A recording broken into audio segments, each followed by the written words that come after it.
I signed a single-page agreement and became the contract girlfriend of a domineering CEO. With an icy face he warned me, "Don't fall for me. This is only a transaction." I nodded obediently, while inside I circled the expiration date. Then his first love returned from abroad and he rushed to the airport that same night. I calmly packed my bags and dialed my attorney. He breached the agreement. I want 30% of his multi-billion-dollar holding company as emotional damage compensation. The pen scratched across paper, a soft rustle. I kept my eyes lowered as I signed my name on the final page, Lynn. 2 neat letters, as carefully formed as a kid turning in homework. The man opposite seemed pleased by my compliance. His long, knuckle-defined fingers drummed the rosewood desktop. $200,000 a month, 1-year term, Adrian said, voice as cold as the marrow of winter. You'll be on call, attend mandatory social events, and, he paused, gaze dissecting me like a scalpel, absolute confidentiality. I met his steel gray eyes, lovely eyes, just no warmth in them. I understand, Jordan. I slid the agreement back, my own calm startling me. Adrian looked faintly surprised. He was used to women who squealed, fawned, or pretended indifference. He hadn't expected, businesslike. One brow lifted. He drew a black card from a drawer and flicked it toward me. First month, plus 10 grand for wardrobe, he said. Tomorrow, 7 sharp, driver picks you up. There's a charity gala. Okay. I tucked the card into my wallet in one clean motion. And, he rose, towering, shadow swallowing me, don't fall in love. This is only a transaction. I almost laughed. Love? The word in his mouth was absurd. I simply nodded. Don't worry, Jordan. I have professional ethics. The phrase professional ethics seemed to stick in his throat, his expression twitched. Still, the perennial glacier reformed, and he pressed the intercom. Diane, see Sam out. I stood, hoisting my battered, out-of-date tote, shabby in this skyline-cornered office, and paused at the door for one backward glance. Adrian was already back in his chair, head bent over a file, as if the deal had never happened. Sunlight through the picture window haloed his perfect profile, the kind of face, and fortune, that could make legions of women frenzy. Unfortunately for him, I wasn't one of them. I pulled the door shut, locking that opulence and its owner behind me. The elevator dropped from the 68th floor, numbers ticking down with mechanical indifference. I leaned against the cool metal wall, eyes shut, mental calculations racing. 1 year, 12 months, 20 grand each, 2.4 million. Possible performance bonuses. Per the addendum, Adrian could sweeten the pot. Conservative guess, 3 million. 3 million, enough to clear dad's loan shark debt, cover mom's next round of treatment, and leave me a ticket out of this city to start again. The car chimed at lobby level. I straightened my face in the mirror-polished doors, gentle, compliant, a touch of calculated fragility. Exactly the look Adrian wanted, my flawless disguise. Outside the glass monolith of Sterling Industries, early autumn wind already carried bite. I hugged my thin coat, skipped the cab rank, and headed for the subway. In my pocket the black card pressed against my thigh, stiff and reassuring. I brushed it once and allowed myself the smallest curve of a smile. Countdown begins. 364 days left. Adrian's driver arrived at 7 sharp outside my rental walk-up, in a black Bentley flying under the radar yet screaming wealth against the peeling paint. Neighbors craned from windows, whispers fluttered. Face blank, I slid inside and shut them out. Good evening, Sam, said old Chen, a moon-faced 50-something. Morgan wants you styled first, he'll meet you at the gala. Taylor. I nodded, watching neon blur past. The atelier was the city's top styling studio, members only. When I dropped Adrian's name, the impeccably painted manager rushed over, sweetness dripping. 3 hours later I confronted a stranger in the mirror, silver-gray off-shoulder gown skimming every curve, hair twisted into an elegant chignon with artful wisps, makeup so light it simply magnified what was already there, eyes now wide, luminous, faintly wistful. Morgan will be delighted, the stylist cooed. My mouth twitched. Delighted? He'd paid for a porcelain prop, what floated inside was irrelevant. Gala venue, downtown 5-star grand ballroom. The instant I stepped in on Adrian's arm, spotlights of attention pivoted, curiosity, appraisal, envy. Adrian angled his head a fraction. Smile. My lips unfurled on cue, textbook perfect. All evening I played Dylan to the hilt, silent at his shoulder, nodding when protocol required, proffering champagne or a linen handkerchief the second he lifted a finger. No babbling, no limelight hogging, poise, grace, fade. Socialites circled, fishing for background. I served ordinary family, just came back, nothing more, polite blanks. Adrian noticed. On the terrace he spoke first, you did well. It's in the agreement, I protect Jordan's image. He studied me. Aren't you curious why I chose you? Swirling champagne, I watched gold liquid crest. You had your reasons, my job is execution, not curiosity. That answer seemed to amuse him, the faintest uptick at the corner of his mouth. Smart people live longer. Compliment or caution, I let it slide and toasted, Rowan Jordan. Later, a tipsy trust fund kid staggered over, hand aiming for my shoulder. Before I moved, Adrian stepped between us. Quinn, you're drunk. Low, flat, final. The guy recoiled, muttered apologies, and retreated. Adrian turned.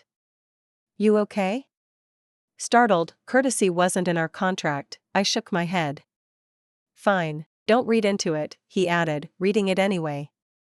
I don't like other people touching what's mine. Of course. I lowered my eyes, offered grateful Dylan, and filed the moment away. After that, appearances multiplied, charity auctions, corporate soirees, private after-parties. I became the constant silhouette at Adrian's side. Gossip followed, heiress, secret mistress, convenient shield, speculation I ignored and he indulged. Sometimes, after midnight, he had his driver take me to his penthouse, guest room, locked doors. Cash flowed, I performed. When the spotlight blinked off, I vanished. Apart from functional phrases, we rarely spoke. In the Bentley he could stare at spreadsheets the whole ride while I watched city lights smear across glass, two strangers carpooling through the same night. It wasn't until that rainy night, a late autumn night, rain coming down in sheets. Adrian had a critical cross-border video conference. By the time it ended it was almost 11. He kneaded the bridge of his nose, fatigue showing on his face, something rare for him. I'll have old Chin drive you home, he said, already speed dialing the chauffeur. No need. I stood up. The storm's too heavy, I'll just grab a cab. At this hour, in this weather, you won't find a taxi. He flicked a glance at me. Wait. The tone was an order that brooked no argument. I sat back down and flipped through a magazine, without taking in a single word. Old Chen's phone rang and rang, no answer. Adrian's brows knitted tighter. After several tries he gave up. Probably ran into trouble on the road. He looked at the torrent outside. You'll stay in the guest room tonight. I froze. That's not appropriate. Or you'd rather walk home through this, he cut in.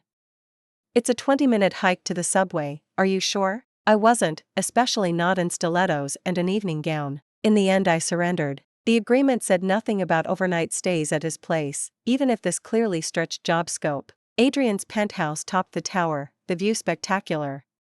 Decor was classic minimal, black, white, gray, cold, impersonal. He pointed me toward the guest room, then disappeared into the master suite, door shutting behind him. I exhaled, showered quickly, and changed into the spare pajamas in the closet, surprisingly perfect, as if tailor-made. The thought unsettled me, I shook it off. But lying in bed, sleep wouldn't come. Rain lashed the floor-to-ceiling windows, distant lightning flashed, bathing the room in harsh white. Sometime later I heard faint noises outside. I cracked the door an inch. Adrian stood at the living room window, a glass of single malt in hand. No lights, he almost melted into darkness, neon from the city brushing him in blurred color. For an instant he looked lonely. The idea startled me. I was about to shut the door when he turned his head. Our eyes locked. I froze, neither advancing nor retreating. He didn't seem angry, just watched me, then lifted his glass.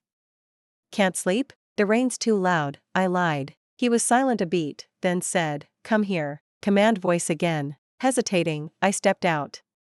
Bare soles on cold marble snapped me awake. Sit. He indicated the sofa. I obeyed, leaving polite space between us. He turned back to the window. Silence, rain, the city's blurred silhouette. My father, he said suddenly, voice low, loved nights like this. I stared at him. It was the first time he'd offered anything personal. He said rain drowns every other noise so you can hear your own heart. Adrian swirled the glass, ice clinked. Most of the time I hear nothing. I didn't know what to say. Comfort? Sympathy? Neither fit. We weren't close enough for heart-to-hearts. He must have been gentle, I managed, lamely. Adrian laughed, the sound mocking. Gentle? No, he was a shark. Only at the end did he start missing what he'd ignored. Silence again. The rain eased into a whisper, like sighs. Lynn. For the first time he used my name, not Sam. Why do you need money? The question hit without warning. My nails dug into my palms, the pain kept me lucid. Everyone needs money, Jordan. I kept my tone light. Not everyone signs this kind of agreement. His gaze sharpened. You're educated, capable, you could take a normal job, pay the debt slowly. He'd investigated me, a chill raced down my spine. Normal jobs pay too slowly. I lifted my eyes to his.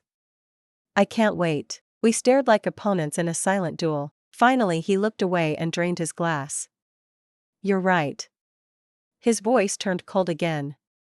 A transaction is simplest. After that night something seemed different, yet nothing had changed. We remained employer and employee, but when we were alone he might look at me a second longer, or add an extra sentence. Once I caught a cold, voice hoarse, he had Diane deliver medicine plus a note, take the day off, paid. Another afternoon we were at a gallery. I lingered a few seconds before Monet's Water Lilies. A week later a high-quality limited edition print of that painting appeared in my guest room. Tiny gestures, almost explainable as employer courtesy, yet I felt the ice wall between us crack. Dangerous. I kept reminding myself, Lynn, remember who you are, remember the plan. This is only a deal, but hearts never obey. The first time I heard the name Claire was at lunch in his private club. Mid-meal he took a call and left his phone on the table. A message popped up. Sender, Claire. Text, just his name, Adrian. I looked away, pretending I hadn't seen, yet my pulse spiked. Claire already sounded like a novel heroine, gentle, radiant, unreachable. When he returned he glanced at the screen, his expression froze for half a second, fingers tightening around the phone. Cancel the afternoon, he told his assistant. Personal matter. The assistant blinked but nodded. Yes, Morgan. Adrian turned to me. Old Chin will drive you home. All right. I stood. At the door, some impulse made me glance back. He still sat there, sunlight slanting across his face, eyes on the phone. For an instant I thought I saw softness there, and my heart sank. That evening a local news alert flashed across my phone. International prima ballerina Claire returns today, rumored to join National Center for the Performing Arts. The photo showed her in white tulle, mid-leap, neck long as a swan, ethereal. Comments gushed. The White Moonlight Sterling Industries CEO never forgot, perfect match, when will they make it official? They say Adrian stayed single all these years waiting for her. I shut the phone and stared at the city lights outside my window. Every gleam held a story. Mine had been written with an expiration date from page 1. News of Claire's return slammed into my life like a stone in still water. Adrian began citing personal matters more and more, cancelled outings, distant glances, long silences while staring at his phone. He still honored our agreement, escorted me when PR required, but the shift was palpable, like a precision instrument developing a ghost in the program. I, the only fully lucid cast member, could only wait for the inevitable curtain. It fell sooner than expected. December 24th, Christmas Eve. Per the agreement I was to accompany him to Sterling's holiday gala, the social event of the year. A week ahead I'd started preparations, selecting an evening gown, booking hair and makeup, memorizing bios of every board member and their plus ones. At 4 p.m., mid-touch-up at the atelier, my phone vibrated. Adrian. Tonight's off, he said, voice rushed, airport PA chiming behind him. Claire's flight landed early, I'm en route to JFK. My fingers turned icy around the phone. I understand. Sorry. The apology sounded like a box check. Old Chin will take you home, this month's fee will be doubled. Unnecessary. I swallowed. Jordan, go. The call ended. The stylist whispered, Sam, shall we finish? I stared at the mirror, at the perfectly painted stranger, and suddenly the whole thing felt hilarious. Like an actress who spent hours in hair and makeup, only to arrive at the theater and discover tonight's performance has been cancelled. No need. I stood. Rowan, let's call it a day. Outside the atelier, the city had already gone dark. Christmas breathed from every sidewalk, twinkling lights, couples laced arm in arm, laughter ringing like crystal. I stood alone at the curb, traffic washing past, and for the first time in months I had no idea where to go. Back to Adrian's penthouse? It had never been my home. Back to my rented studio? Nothing waited there but a stack of past due notices. In the end, I hailed a cab to Adrian's place. Swiping the penthouse keycard felt absurdly ceremonial, like arriving for a final curtain call. The apartment was silent, the air laced with the cedar cologne he always wore. I padded barefoot across cold marble, moving from room to room. The study, shelves of business tomes and finance journals, lined up with surgical precision, no sign anyone actually lived here. The living room, floor-to-ceiling glass still mirroring the skyline, only now the window stood empty. The kitchen, showroom clean, the fridge stocked with nothing but sparkling water and a few bottles of craft beer. The master bedroom. I paused at the threshold, never stepping inside. That territory had been forbidden from day one. I retreated to the guest room. I'd slept here fewer than 10 nights, yet my fingerprints were everywhere. A half-read novel on the nightstand, a handful of clothes in the closet, skincare half-emptied in the bathroom. I opened the wardrobe and began to pack. Slowly, piece by piece, folding each item as though peeling away a layer of someone else's life. Halfway through, my phone rang, an unknown number. "Hello, Lynn?" A measured male baritone. "This is Attorney Chen, personal counsel for Adrian. Jordan asked me to inform you that, per Article 7, Section 3, he's exercising his right of early termination." My fingers tightened around the phone. Reason? The agreement grants either party the right to terminate with 30 days' notice, no cause required, he replied, all business. Jordan will, of course, remit 50% of the remaining compensation. The exact figure, keep it. I cut him off.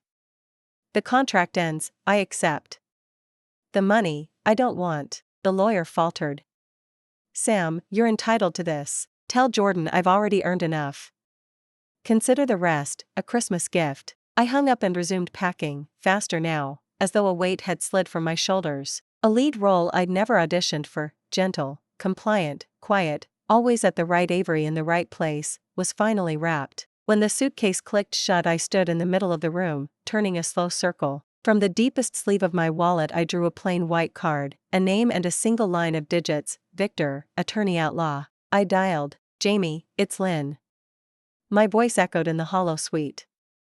I'm ready to move forward with what we discussed. Sam, are you certain? Jamie's tone was crisp. The risk is substantial. We'd be suing Sterling Industries. I'm certain, I said. And I'm raising the stakes. Raising them how? On top of the contractually owed breach compensation, I want 30% of his company, payment for emotional damages. A beat of silence. Sam, you know that's practically impossible. I do. I smiled, my first real smile in 6 months. So we prepare. After all, I let the pause hang, then finished, voice chilled, he's the one in breach. Jamie wasted no time. The next morning we met. A quiet cafe, out-of-the-way booths, no cameras. Victor looked maybe 40, immaculate suit, gold-rimmed glasses, competence in human form. A reputation for shredding airtight contracts, exactly the shark I'd hunted for. Sam, first the groundwork. Victor opened a folder and slid it across. Your agreement with Adrian contains several weak spots. 1. The subject is labeled companionship services, vague and ethically gray. 2. Large cash transfers with no clear business substance could be framed as an illicit transaction. 3. The termination clause, either party may exit with 30 days' notice, can be attacked as unconscionable if we prove significant, documented emotional loss. I sipped my espresso, bitterness blooming on my tongue. So we have a shot, a small one. Sterling keeps an army of litigators. They'll weaponize every comma, maybe countersue for extortion. Let them. I set the cup down. I didn't hire you for a safe fight. I hired you to win. Victor studied me, then smiled. You're not what I expected. Let me guess, gold digger gets dumped, wants one last payout? Many will paint you that way. Let them. I drew a slim USB drive from my bag and placed it between us. Victor pocketed it without asking, proof I'd chosen well. Over the past 6 months I accompanied Adrian to 47 events, met more than 200 execs and officials, I said. Before each function Diane emailed briefings, guest lists, project pipelines, pending bids. I saved everything. Victor's eyes narrowed. And I also recorded conversations, selectively, but enough. Adrian chatting with city planners, with suppliers, about bids that were handled, about paperwork that shouldn't see daylight. Some of it edges into criminal. Decision made the day I signed, the only armor in this game is leverage. For half a year I'd spun silk no one could see, tonight the web would tighten. Victor exhaled.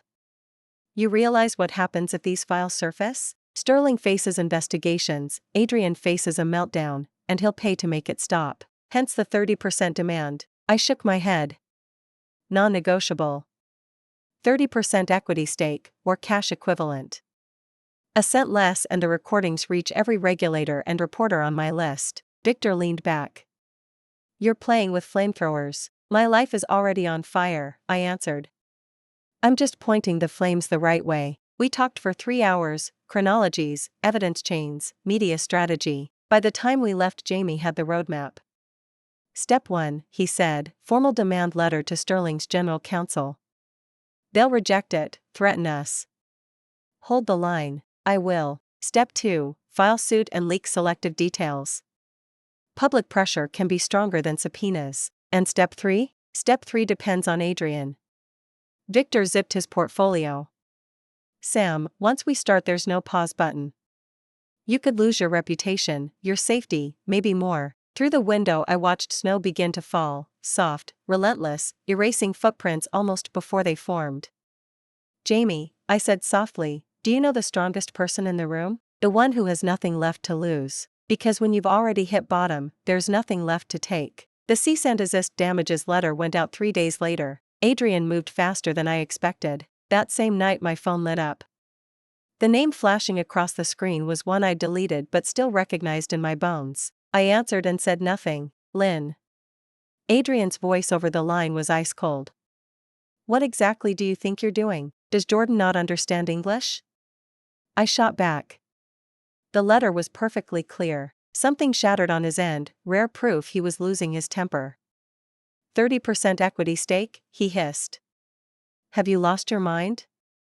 You think that pathetic agreement lets you blackmail me? Choose your words carefully, Jordan, I said evenly. This isn't blackmail, it's a lawful demand. You terminated the contract unilaterally, causing me significant emotional injury and material loss. I'm entitled to fair compensation. Emotional injury? He gave a cruel laugh. We had a transaction, Lynn. Don't confuse it with feelings. His words knifed straight into the softest part of me, yet I felt no pain, only release. So there it was. The truth, finally out loud. Exactly, I echoed. A transaction. And the buyer still owes for breach of terms. Name a figure. 3 million? 5? 10? I'll wire it tonight and you vanish. I'm not after cash. I want shares. Impossible. Then see you in court. I moved to hang up. Wait. Panic flickered beneath his composure. Let's meet, face to face. I paused. Avery. Name the place. Tomorrow, 3 p.m., the usual spot. Come alone. Understood. The city glittered outside my window, indifferent to the war I'd just declared. I arrived at Meridian the next afternoon, punctual to the second. Same suite, same velvet chairs. Adrian was already there, untouched espresso in front of him, jacket slung over the chair, collar unbuttoned, first time I'd ever seen him less than immaculate. Sit. I obeyed. A waiter appeared, I ordered sparkling water. Silence descended heavy as velvet drapes until he broke it. What do you really want? Check the letter. Stop the games, Lynn. I paid you well, treated you decently. This is how you repay kindness? A laugh threatened to slip out. Kindness? You mean displaying me when convenient, then tossing me aside? You signed willingly. I honored every clause, I agreed. I played the perfect girlfriend. Now you're in default. Standard business rules, the breaching party pays. Where's the problem? He opened his mouth, closed it, rubbed his temples. Claire came back, he said quietly. I owe her the last 7 years. So you write off my time as expendable? That's not. Then what? Your lawyer fired me with a single email. Was I ever human to you, or just an invoice? I hadn't meant to ask, The words sounded desperate even to me. Adrian looked startled, his gaze stripped of its usual calculation, something unreadable surfacing. Lynn, these months, I cut him off. Forget feelings, Jordan. Let's talk numbers, 30%, non-negotiable. His face chilled. And if I refuse? I slid a slim folder across the table. Someone might find bedtime reading here. Inside were photos and transcribed recordings of him and a city councilman discussing a zoning waiver, nothing overtly criminal, enough to ignite a media bonfire. You wired yourself? He whispered, lethal quiet. Basic self-defense, I replied. You didn't think I entered your deal blind? We locked eyes, the room's temperature plummeting. My fingers trembled, I hid them under the table. In this game, the first to blink loses. He looked away, leaned back, eyes shut. 5%, he muttered. 30, 10, plus 20 million cash, take it or leave it. 30, Lynn, don't push me. I learned one thing at your table, I said softly. Whoever cares less walks away with more. So you hate me now? He asked suddenly. Hatred? I pictured rainy nights, medicine sent with a handwritten note, the moment in the gallery when he'd noticed which painting held me captive. Then the airport announcement calling Claire's flight while he ended us by voicemail. No, I answered honestly. Hate is exhausting, I'm too busy to indulge. Then why? Fairness. You bought 6 months of my life and dignity. Now I'm collecting my overdue invoice. Simple. His shoulders sagged. He sipped the cold espresso, grimacing at the bitterness. What will you do with the shares? He asked at last. Flip them? Vote them? That's my concern. Long minutes ticked by as the skyline outside dissolved into neon dusk. 20, he finally said, voice hoarse. Spread over 10 years, 2 a year, and you sign an ironclad NDA. That's my ceiling. I let the offer hang in the dimness before responding. Agreed, with conditions. Speak. First, a seat, observer only, on Sterling Industries' board of directors. You want inside the war room? I like to see where my money sleeps, I corrected. His gaze narrowed. Fine. Second, you announce publicly that I became your shareholder through legitimate, arm's-length investment. No whispers, no innuendo. An incredulous laugh escaped him. Lynn, you're terrifying. I smiled.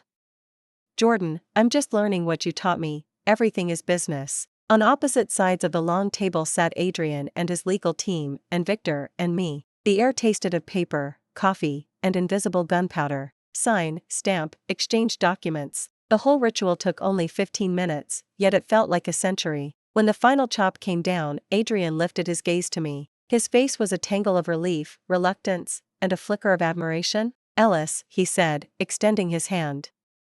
Looking forward to working with you. The title froze me for a second. Ellis. Alex. From Sam to Ellis stretched a stretch of past I loathe yet will never forget. I took his hand. Likewise, Morgan. His skin was cold, like the man himself. This time I didn't let go immediately. Adrian, I murmured, low enough for only him to hear, Rowan you. He blinked. Rowan me for what? Rowan you for teaching me, I said, releasing him and stepping back, that in this world the only person I can count on is me. I turned and walked out of the conference room beside Victor. The click of my heels on marble echoed down the empty corridor, steady, sharp, marching toward the future I now owned. Outside the Sterling Industries tower the winter sun hung bright but mild, warming my skin the way approval never could. Victor kept pace. Sam, sorry, Ellis, congratulations. Best outcome I could wrestle out of them. Casey, Jamie. The words came from the heart. Couldn't have done it without you. You did it yourself. He smiled. In 20 years of practice you're the boldest client I've ever had. Desperation makes people brave, I said, watching the tide of pedestrians. When you're hurled into an abyss you either sink or sprout wings. Victor nodded and handed me a slim folder.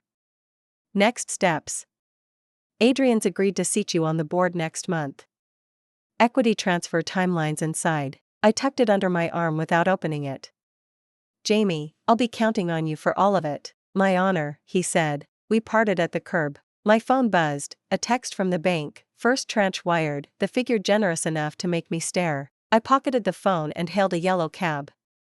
Where to? The driver asked. I gave him the address of the hospital across town where my mother had spent the past year. She was asleep when I entered the ward, thinner, pale, but breathing evenly. I sat, cupping her frail hand, the bones pressed through skin yet still radiated warmth. Mom, I whispered, I did it. Debts cleared, treatment bills covered. We can start over. Her eyelids fluttered but stayed closed. I kept talking, packaging the last 6 months into a bedtime story. New job, generous boss, surprise promotion, shares. I left out the grime, only the glitter. Whether she heard didn't matter, I needed to pour the weight out. Tears slipped, tears of discharge, not sorrow. For 6 months I hadn't let myself cry. When the reservoir was empty I dried my face, tucked the blanket under her chin, and stepped into the hallway. The attending physician spotted me.